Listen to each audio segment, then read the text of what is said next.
اللہ پاک نے انسان کو پیدا کیا ہے اور زندگی گزارنے کا طریقہ بھی بتایا ہے۔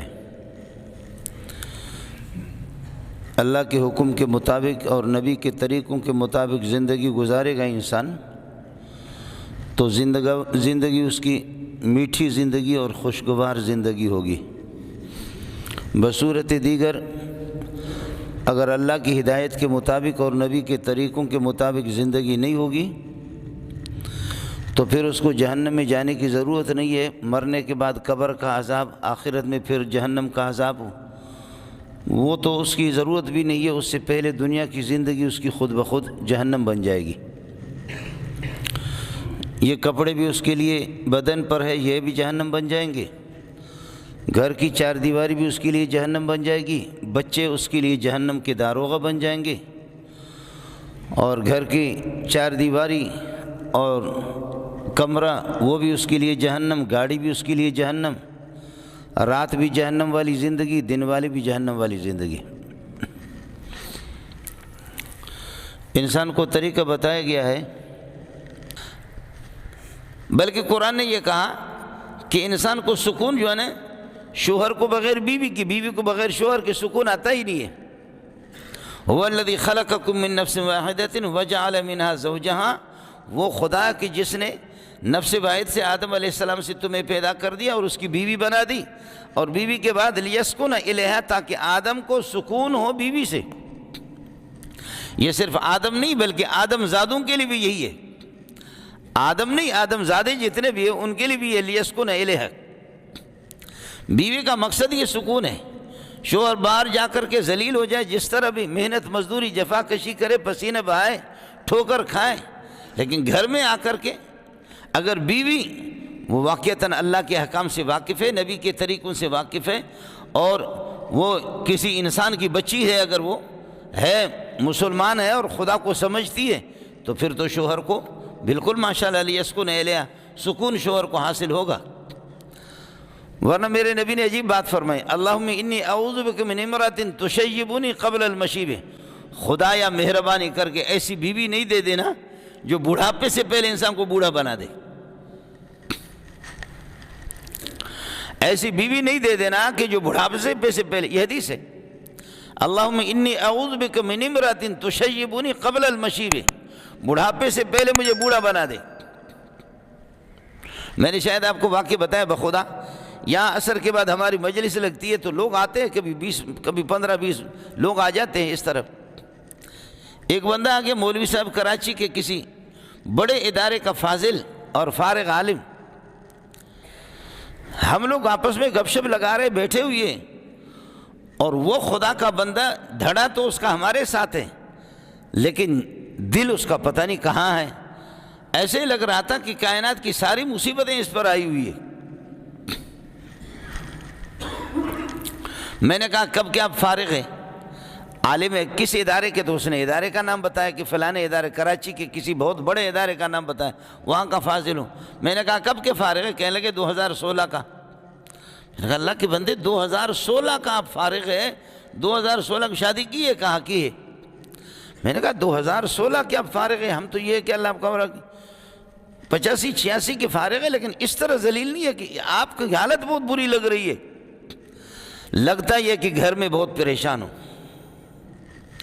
لگتا یہ کہ آپ کو جو بیوی ملی ہے وہ جہنم والی بیوی ملی ہے آپ کو۔ خدا جانتا ہے کہ اس کے آنسو آگے کہنے لگے استاد جی یہی حال ہے، استاد جی یہی حال ہے، جی ہاں میری زندگی جہنم والی زندگی ہے۔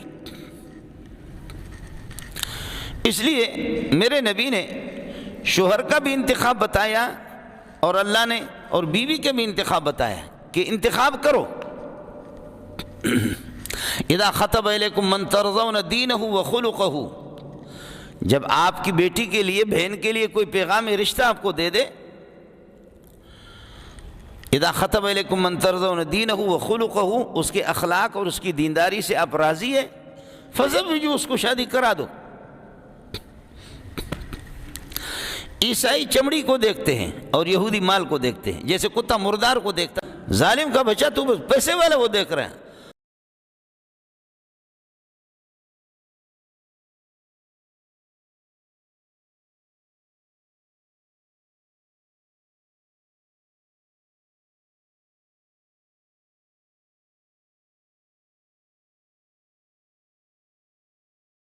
قرآن نے کہا دونوں طرف سے انتخاب کرو۔ آپ دکان میں جا کر کپڑوں کا تو انتخاب کرتے ہیں، شو روم میں جائیں گے گاڑی کا تو انتخاب کرتے ہیں، اس کے انجن کو بھی دیکھتے ہیں، ہر چیز کو دیکھتے ہیں، لیکن بیٹی میں دیتا ہوں، بیٹی دے رہا ہوں اور بہن اپنی دے رہا ہوں، اس میں مجھے انتخاب کی ضرورت نہیں ہے۔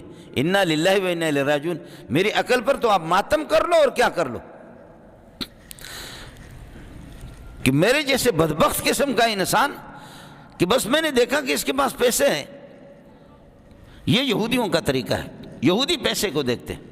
میرے نبی نے فرمایا اذا خطب الیکم من ترضون دینہ وخلقہ، جب آپ کو پیغام رشتہ دے دے کوئی اس قسم کا آدمی کہ جس کی دینداری آپ کو پتہ کہ یہ دیندار ہیں، یہ اخلاق والے ہیں، فزوجوا، نکاح کرا دو بابا۔ وَإِلَّا تَفْعَلُوا تَكُنْ فِتْنَةٌ فِي الْأَرْضِ وَفَسَادٌ كَبِيرٌ وَفَسَادٌ عَرِيضٌ، اگر اس طرح نہیں کرو گے تو پھر دنیا کے اندر یہ کہ فساد ہی فساد آئے گا۔ اور عورت کے بارے میں فرمایا، مرد کے بارے میں یہ فرمایا کہ مرد دیندار ہو، اخلاق، اور عورت کے بارے میں فرمایا کہ تنکح المرأة لأربع لحسبها وجمالها ودینها ومالها ودینها فاظفر بذات الدین تربت یداک۔ عورت کے حسن و جمال کو بھی دیکھا جائے گا، اس کے حسب و نسب کو بھی دیکھا جائے گا، مالداری کو بھی دیکھا جائے گا، لیکن ودینها آخر میں فرمایا کہ دینداری کو بھی دیکھا جائے گا، اور آگے فرمایا کہ فاظفر بذات الدین تربت یداک، بابا دیندار کا انتخاب کرو۔ ٹھیک ہے، حسن و جمال بھی آپ دیکھیں، اس کے حسب و نسب بھی دیکھیں، لیکن فاظفر بذات الدین تربت یداک، دیندار دیندار دیندار دیندار۔ اور بے دین ہوگی تو بیوی تو آپ کی ہوگی، لیکن وہ یار ہوگی ہزاروں کی۔ اللہ اللہ اللہ، زنا بدکاری بے دینی میں، بے دینی کا ہے، برقع کو پھینکنا یہ بے دینی ہے، خدا کو للکارنا، اللہ کے حکام کو للکارنا یہ بے دینی ہے، نبی کے طریقوں کو پامال کرنا یہ بے دینی ہے۔ فرمایا کہ بے دینی سے بھاگو، دیندار بیوی کا انتخاب کرو۔ فاظفر بذات الدین تربت یداک، ورنہ تو انشاءاللہ زندگی بھر تو روئے گا۔ 5 منٹ رات کو پتہ نہیں نصیب ہوگا یا نہیں ہوگا، بیوی کے ساتھ ہم بستری کریں گے، 24 گھنٹے تو انشاءاللہ روتا رہے گا، 24 گھنٹے تو روتا رہے گا، تو جتنا بھی کما کر کے لا۔ بیوی جب دیندار نہیں ہوگی، خاندانی نہیں ہوگی، تو بیوی میں فرمایا کہ حسب و نسب، جمال، مال، لیکن دینداری، اور مرد کے بارے میں بھی فرمایا کہ دیندار ہو۔ السلام علیکم جی دوستو، آپ نے دیکھا اور سنا شیخ مولانا منظور مینگل صاحب کو کہ شیخ مولانا منظور مینگل صاحب کیا بیان فرما رہے تھے۔